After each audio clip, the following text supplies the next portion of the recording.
Bienvenidos una vez más al cierre. Hoy vamos a revelar las perspectivas de la región centroamericana que enfrenta a uno de los índices de violencias más altos concentrado en los tres países del Triángulo Norte. Y para nadie es un secreto que las cifras de homicidios que enlutan a miles de hogares en El Salvador, en Honduras y también en Guatemala, poco se sabe del avance de las maras y pandillas y del combate a ese flagelo. Se ven las noticias, los operativos, las capturas, pero no se ve la huella del dolor que deja a una zona sin guerra con las más altas cifras de violencia. De esto hablamos hoy acá, al cierre, y por eso conversaremos con dos especialistas en la materia. Pero primero comenzamos presentándoles el índice de criminalidad 2016, divulgado por la BBC de Londres en días recientes.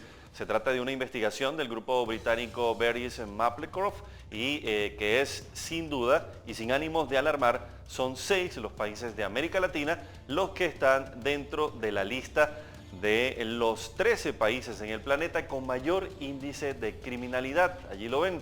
Guatemala con 0.72 está ubicada en el segundo lugar en ese listado, detrás de Afganistán, y es considerado el país de la región con el más elevado nivel de criminalidad en el último año. México, también Latinoamérica, en el índice aparece con 1,17, se ubica en el tercer lugar. Honduras con 1.44 puntos se posiciona en el sexto lugar y El Salvador con 1.55 quedó por debajo de Venezuela en el octavo puesto. La investigación también clasifica los 198 países analizados en 4 regiones: riesgo extremo, alto riesgo, mediano y bajo riesgo. Y para el análisis de hoy, amigos, contamos en nuestros estudios con Paul Chávez, él es experto en temas de seguridad. Bienvenido, doctor. Muchas gracias. Gracias por acompañarnos y por estar acá. Estábamos viendo estas cifras, ¿no?, alarmantes del índice de criminalidad del año 2016. ¿Qué significa esto, sobre todo para los países del Triángulo Norte centroamericano, que Guatemala, El Salvador, Honduras aparezcan en los primeros lugares? Bueno, buenas tardes. En primer lugar, esto no es nuevo. En realidad es una tendencia que viene desde hace más de 10 años. Lamentablemente el Triángulo Norte de estos países viene saliendo no solamente en el análisis de esta organización, sino también en el Banco Mundial, en el Banco Interamericano de Desarrollo, es decir, en todos los informes que se generan de la región de seguridad, que se actualizan todos los años del PNUD, por ejemplo, siempre estos países aparecen con estas tasas de criminalidad realmente desproporcionadas. ¿Y a qué se debe entonces? Bueno, ¿a qué se debe? Bueno, vamos a poner en contexto lo siguiente. Un país que tiene una tasa de criminalidad de 10 por cada 100.000 habitantes muertos es un país con una situación crítica. Entonces, cuando vemos países con tasas de homicidios de 65, 55, como son estos casos, pues realmente la situación es extrema. Lo que en este informe se ve tal vez como una novedad es que hay una variación, porque Honduras estaba hace 2 años en el número 1, ¿verdad? Y El Salvador también, entonces hay una variación, pero digamos que no es tampoco tan significativa, ¿verdad? ¿A qué se debe esto? Bueno, hay varios factores, pero aquí vamos a poner lo siguiente. En primer lugar, el tema de las pandillas, digamos, hay una cantidad importante de pandilleros mareros en El Salvador, en Guatemala, Honduras, que son los que generan esta guerra entre ellos mismos y contra la policía, etcétera, es un primer factor. En segundo lugar, las luchas del narcotráfico, ¿verdad? Estas pandillas están involucradas en el narcotráfico. Hay una guerra en México que se traduce también a Centroamérica, ¿verdad? Bueno, el informe dice que, por ejemplo, en el caso de México, lo principal, porque está colocado en los primeros lugares, en el tercer puesto, es porque, según estos datos de la investigación,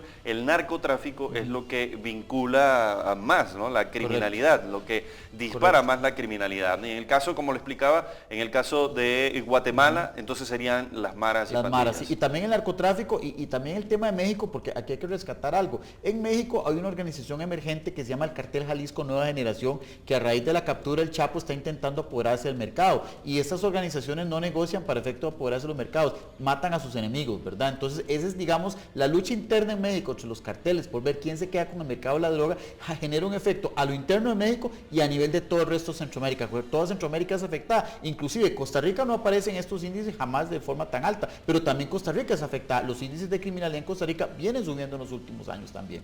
Ya, y entonces los gobiernos preocupados gastan mucho más en materia para contrarrestar, por ejemplo, la criminalidad y desvían los recursos hacia la seguridad y dejan de invertir en salud y en educación. Bueno, el problema es que las respuestas de los gobiernos han sido las siguientes. Por ejemplo, en Honduras y Guatemala, la militarización de la lucha contra las pandillas, ¿verdad? Entonces, ahora no es la policía la que patrulla las calles, es el ejército, ¿verdad? Entonces, es un tema.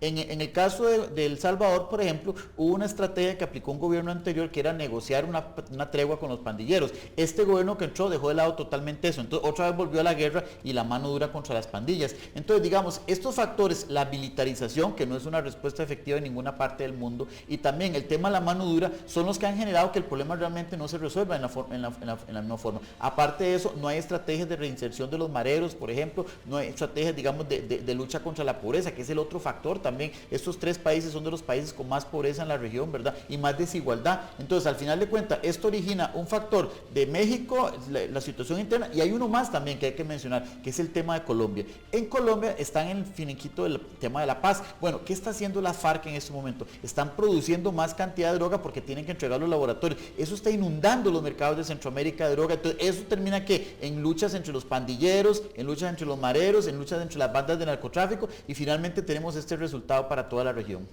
Difícil entonces también preocuparse en estos momentos por controlar tantos flagelos que están, en vez de disminuir, aumentando lo que es la criminalidad. Y también nos impresiona la forma, ¿no? La forma tan brutal en que se registran hechos violentos en la región. Esto y más se lo voy a preguntar en la próxima parte, porque al regreso también tenemos otro experto desde Guatemala para discutir y conversar con ustedes sobre este tema del índice de criminalidad que afecta al Triángulo Norte de Centroamérica. Volvemos con esto y más hoy acá al cierre.